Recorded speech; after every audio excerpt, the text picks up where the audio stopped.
나도 이제 은퇴할 때가 됐구나. 이 말을 처음 입 밖에 내뱉는 순간 누구나 마음 한켠이 허전해진다. 몸은 힘들었지만 매일같이 나를 필요로 해줬던 일이 사라지고 출근하던 길이 낯설어지는 날이 오면 사람 마음이 괜히 싱숭생숭해진다. 은퇴는 끝이 아니다. 시작이라고들 하지만 막상 그 시작이 뭔지, 어떻게 살아야 할지 막막한 게 사실이다. 매일이 휴일이면 좋을 것 같지만 진짜 아무것도 안 하고 며칠만 지내보면 허전함이 찾아온다.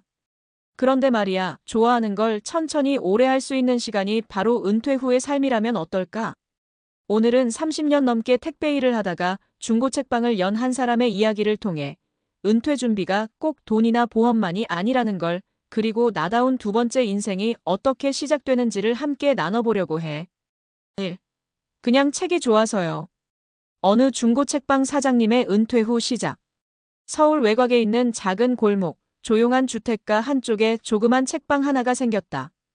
문을 열고 들어가면 나무 냄새랑 묵은 책 냄새가 살짝 섞여서 어딘가 편안한 기분이 드는 곳. 이곳의 주인, 김태수 씨는 63세. 택배기사를 30년 넘게 하다가 2년 전에 은퇴했다. 쉬는 것도 한두 달이지.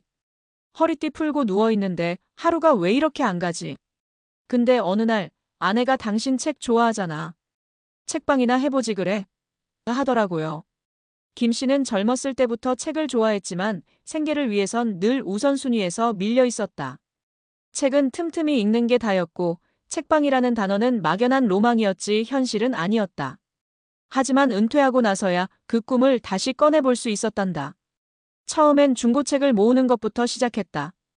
당근마켓, 헌책방, 지인들로부터 책을 사들이고 창고방을 정리해서 책장 몇 개를 들여놨다.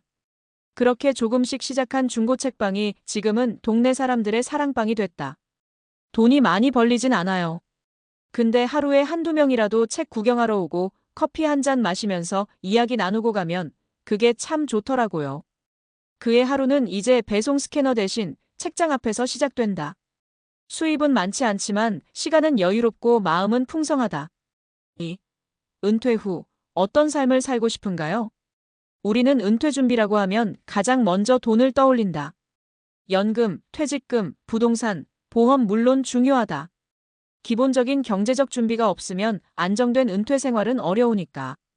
그런데 한 발짝 더 들어가 보면 이런 질문을 하게 된다.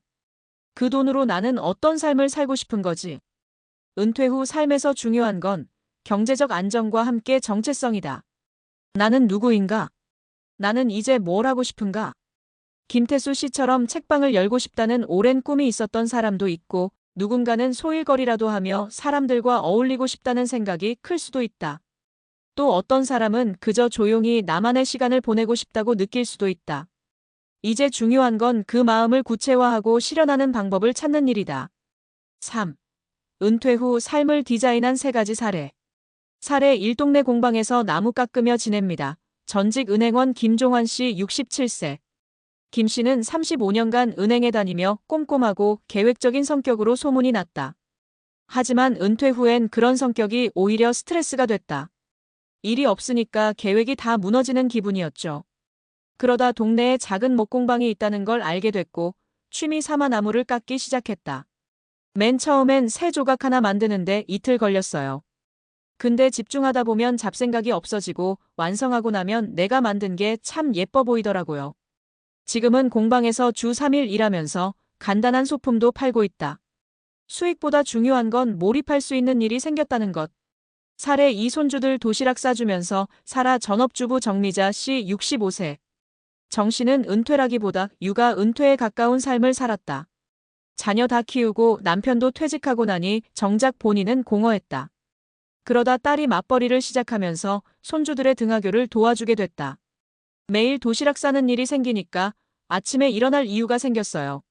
손주들 덕에 요리도 다시 배우고 아파트 경비 아저씨랑도 도시락 나눠 먹는 사이가 됐다.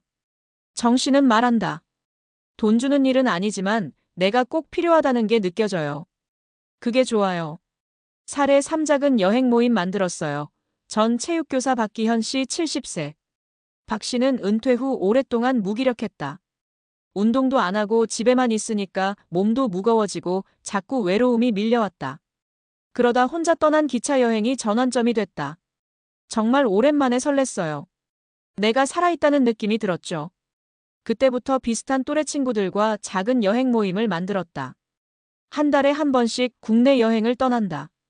걷고 사진 찍고 간단한 여행 기록도 남긴다. 몸도 마음도 훨씬 건강해졌어요. 인생에서 늦은 건 없구나 싶죠. 4. 은퇴 후에도 나로 살아가는 법. 세 사례에서 알 수 있듯 은퇴 후 삶은 꼭 거창하거나 대단할 필요는 없다. 오히려 소소하고 일상적인 것에서 삶의 의미를 찾는 경우가 더 많다. 그리고 이 공통점이 있다. 지금 할 수 있는 작은 일부터 시작했다. 완벽한 준비가 되어야 시작하는 게 아니다. 돈을 벌어야만 의미 있는 게 아니다. 남들 눈치보다 나 자신이 만족해야 오래간다. 중요한 건 내가 어떤 삶을 살고 싶은지를 알고 그 방향으로 한 발짝 내딛는 용기다. 택배기사로 30년 살았지만 요즘은 책방 사장이라는 이름이 더 좋아요. 몸은 좀 느려졌지만 마음은 오히려 더 젊어진 것 같아요. 은퇴는 더 이상 퇴장이 아니라 다시 무대에 오르는 시간이다. 이제는 남 눈치 볼 필요 없이 오롯이 나로 살아도 되는 시간. 지금 당신은 어떤 삶을 꿈꾸고 있나요? 아직 늦지 않았어요.